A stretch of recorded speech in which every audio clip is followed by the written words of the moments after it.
Welcome to Uncommon Courtesy.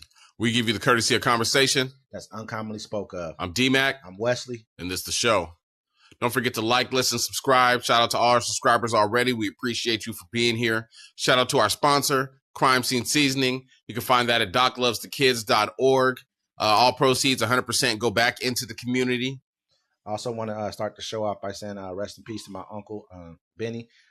We love you, and we love the rest of the family. So, let's get to it. Yeah, let's get to it. Apologies for us taking a little bit too much time. You know what I'm saying? My children were a victim of gun violence here in Western Washington. And that also is something like kind of bothered. We were talking about it off camera, how there's so much gun violence out here now that the police and the news aren't reporting it. At all. I mean, and it almost gets to a point to where you have to look at your local officials about that, because and this happened, in the, I don't know if you want to say that the cities or not. It happened in Seattle and Tacoma. Yeah, and these people don't want to report on these things. And this person shot allegedly shot 7 people. 7 people, man. That's a mass shooting. If it's more than 3 people, it's a mass shooting. They shot 7 people, drove away. No clear. I mean, he had nobody he wanted specifically to shoot. He just started shooting at a whole crowd. It's a mass shooting. It didn't even make the paper. And they're not reporting on these things because they don't want you to look at them as, and mark these as numbers. We understand. Say there was 100 shootings, 150 shootings, and now they're not reporting on probably another 200 shootings at all. Because I know there's other shootings you were telling me about that. Yeah, like especially in our city too. It's like, that we were having them two a week, and like they weren't even making the paper. There's no sound. Like you have to go to your personal crime watch pages to figure out what's going on. They're just brushing them under the rug so that they can keep their numbers down, so people don't see the violence is actually not saying it's rising, but there's a lot more violence going on than what they want us to be aware of. And a lot of people say, well, they don't want them to raise the property. They don't want the property value to drop. And I'm thankful, and I'm thankful that your child is okay, and that they're able to continue to do what they have to do. But I know mentally they're not okay, because something like that would make anyone, wake up in the middle of the night thinking about it. This is a child we're talking about here. This is a young adult here, and they got to live with this forever. They got to live with the fact that they had to go somewhere to an event that they thought they were going to go and have fun at, a safe place for themselves, and someone just random act of violence and wants to get out and start shooting, and no one wants to. There's no reporting on this. There's no. I mean, I'm not sitting here. I'm always an advocate for pro police, but at the end of the day, do your job. Do your job, man. Well, I think the whole thing spars from this too. It's like, I'm a pro gun person too. Absolutely. Yeah, I believe people should be able to own guns and stuff, but also I believe the community should be informed about what's really going on in community. If they posted every crime that happened and that the police had to respond to or got a phone call about every day and just put it in the local papers, people in the communities would actually make their own kind of change. We would actually get more active. We'd start crime watches, neighborhood crime watches. We would start, educating people and putting more resources in our community. It can't be just the status quo and not report about these crimes so that people can sell houses for $600,000.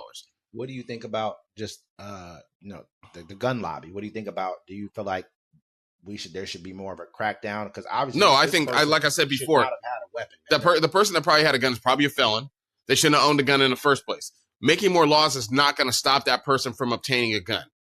Criminals are going to find guns. We don't need to attack law-abiding citizens. We need to inform law-abiding citizens. We need to protect law-abiding citizens. We need to make it so people can leave their homes and feel safe because they're law-abiding, tax-paying American citizens. And I said that before, and Ben Carson said it too. He's like, America needs to start taking care of law-abiding Americans. Mm-hmm.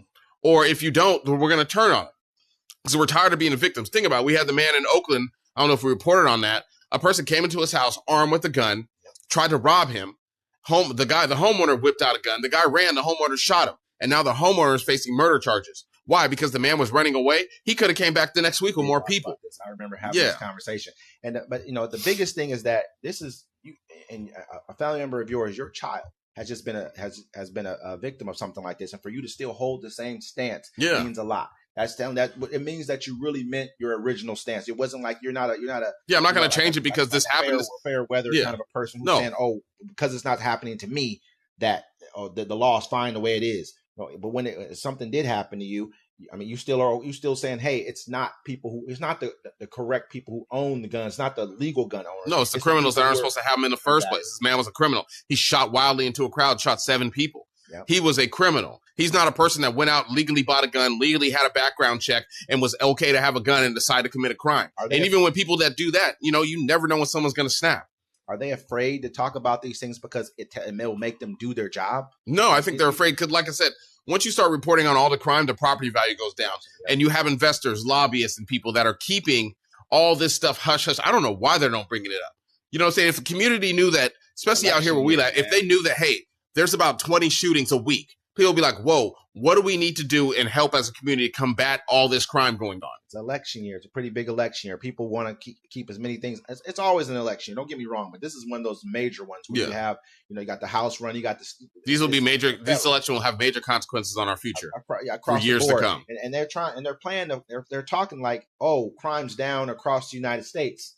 And this might be part of the reason. No, that is the reason. Like it is. Yeah, a lot of people are saying, hey, there's a lot of crime. They're just not reporting on it. Yeah. There's a lot of shootings, a lot of people, a lot of stuff going on. They're just not reporting on it. And it's who is this saving? Because we're all suffering as a community. This is sickening to me, really, when to think about 7 people were shot, and we don't even talk about that. That like you said, it's a mass shooting. That's like it's like just like the guy who went and shot up 50 people. I know the 50 people didn't perish in this, and thank God that didn't happen. But there are 7 people shot, children, people under the age of 18 shot during this stuff happening. So I mean, what are we doing here as a community? If we're not talking about these things, if we're not actually trying to make ourselves better, hold people accountable, because I don't even know if this guy hasn't even been caught. No. They said they had to get video footage from like local gas stations because where they're at, the area they were at, there's not a whole bunch of cameras there. I'm the kind of person who's very, very anti snitching. I don't believe in that. I don't believe in telling on people, but at the same time, we got to start. People need to start. The community members need to start communicating. Well, I mean, it's the whole thing like this. It's like they say, hey, you shouldn't snitch on this person. But if you're not living that kind of life where you're a street dude, you pay taxes, bro. That's what the police are there for. You're supposed to call the police and tell them when crimes are going on. They say you're a civilian. That's what it is. And it's really what you are. We are all, but I mean, you are really one. This is not your fight. This is not your, whatever this kid had going on, whoever he was angry with, whatever. To get out of a car and shoot randomly, even if he was shooting at someone in particular he had a problem with, you shot into a crowd of people. So at the end of it, you got to go do your time. That's what it is. I'm not saying turn yourself in, but they're going to catch you. I hope they catch you. Yeah. That's how I look at it, because you're not safe to be around people and people in the community. No, you're a sensitive punk with a gun. You affected 7 families right there, and it could have been worse, man. So yeah.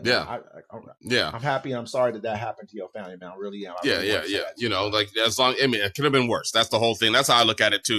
Try to look on the bright side. So, but